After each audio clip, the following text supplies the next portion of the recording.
Jim, obviously you lost the last game. What's the feeling about it, Bob, and trying to get back to winning ways in this one against Inverness? Well, we've had a really good response from the group. We were all very disappointed with the first 45 minutes in the previous game. Gave ourselves a mountain to climb, and the players haven't had too many of those performances, I'm pleased to say, throughout the course of the season. But we just weren't at it for whatever reason. We went into the game full of positivity, feeling good about ourselves after back of the previous 3 results that we had. And credit to Dunfermline, they put us on the back foot right from the first moment, and we struggled to recover. The second half I thought was a lot better, and we created numerous chances in the second 45. But when you give teams a 3-goal head start, then it does become difficult. So pleased with the reaction from the players and the staff this week. It's been a real positive atmosphere. We haven't had too many of those types of performances all season, and we're looking for a really good reaction this weekend in front of our home fans. Wraith have dropped points, you've dropped points. Do you think that's the way that it's going to go right up to the wire? Well, look, I think there's always going to be ups and downs along the way. It's not easy to win a league title. Doesn't matter what league you look at. Every team has got the best intentions in the build-up to games, but for whatever reason, sometimes things don't go according to plan. But we just have to make sure that we show the right reaction this weekend, starting the game in the right manner. Trying to get our noses in front and then trying to build on that. What have you made of Inverness? Because they've had a bit of an up and down season so far. Yeah, I've been surprised with their recent run of form. I think when Duncan came in initially, they got that new manager bounce, if you like, and went on a good run. Every game that we've been involved with them have been very close and very tight affairs, and we're expecting a similar type of game on Saturday. What sort of threat do they pose, though? They've got some good experienced players in their team. The likes of Billy Mackay up top. Very well organised.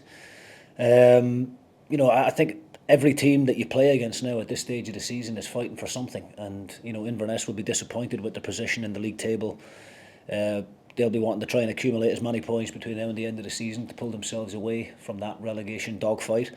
But from our own perspective, we have to focus on what we can do and what we can control, and we have to make sure that we start the game on the front foot.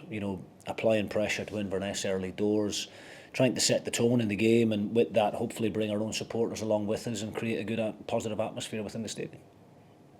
Jim, obviously it was disappointing last weekend, but how important is it that from now until the end of the season and the 7 games that are left that you don't let a result like that happen again?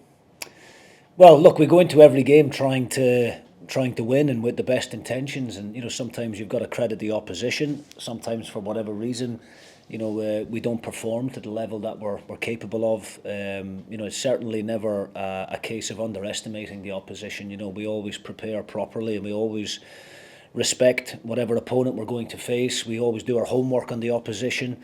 But sometimes, as I said, things don't go the way that you want, and you've got to show a positive reaction when those types of things happen. I thought the second 45 against Dunfermline was a lot better, albeit we did give ourselves too much to do in the end. We haven't had too many of those types of performances all season, which is why we find ourselves sitting on the top of the table. We're still very much in control of our own destination, if you like, and we've just got to make sure that we do what's necessary between now and the end of the season to make sure we accrue enough points to help us win the league. And as you say, you're still top of the table, but what is it going to take, do you feel, to set yourselves apart and go on and win the league? Well, I think there's going to be ups and downs along the way, and it's how we react to those difficult moments, and whether that's within a game in 90 minutes or whatever. But the group are, there's a lot of strong characters within the group, and they've done really, really well this season. I think we're only about 5 points behind what Dundee won the league with last season. So I think that tells you, that we haven't done a lot terribly wrong up to now.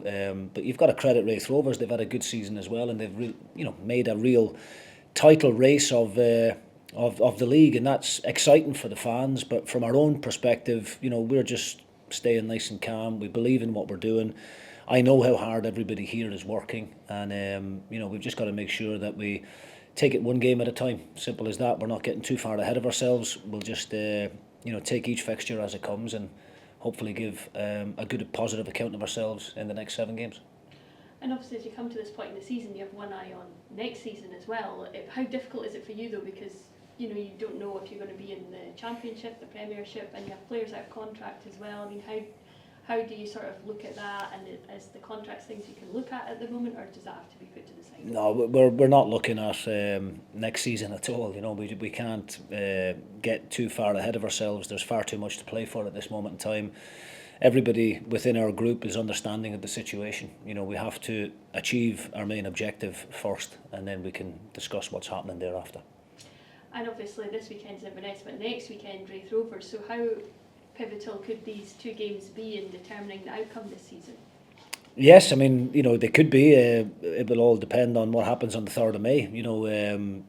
We're just taking the Inverness game at this moment in time. We know it's going to be a tough game. It's going to be a difficult game. The expectation is there as always, as is on ourselves, being the home team, top of the league. Inverness down the other end of the table. People might look at it on paper and think that we're, huge favourites, but we don't look at it that way ourselves. We respect them. We know that they're a difficult team to play against, and we're just going into this game now. Our main focus is on this Saturday, and we're not thinking about the fixtures that come after that. We'll worry about that one when we get this weekend out of the way. And how's your team news going into the game? The boys are good, yeah. The only one that is not going to make this weekend is David Wotherspoon. Unfortunately, this calf strain has dragged on a little bit longer than we had anticipated, but everybody else is great. And that must be frustrating for you not to have him at this point in the season. Yes, definitely, and frustrating for David as well, because I thought he had a decent start when he first came in, and then he's had this setback. But he's an experienced player. He's been there before, and he's getting the best of treatment here, as you can imagine. And we're quietly confident that he'll be available and able to make some kind of part in the following fixture after this weekend.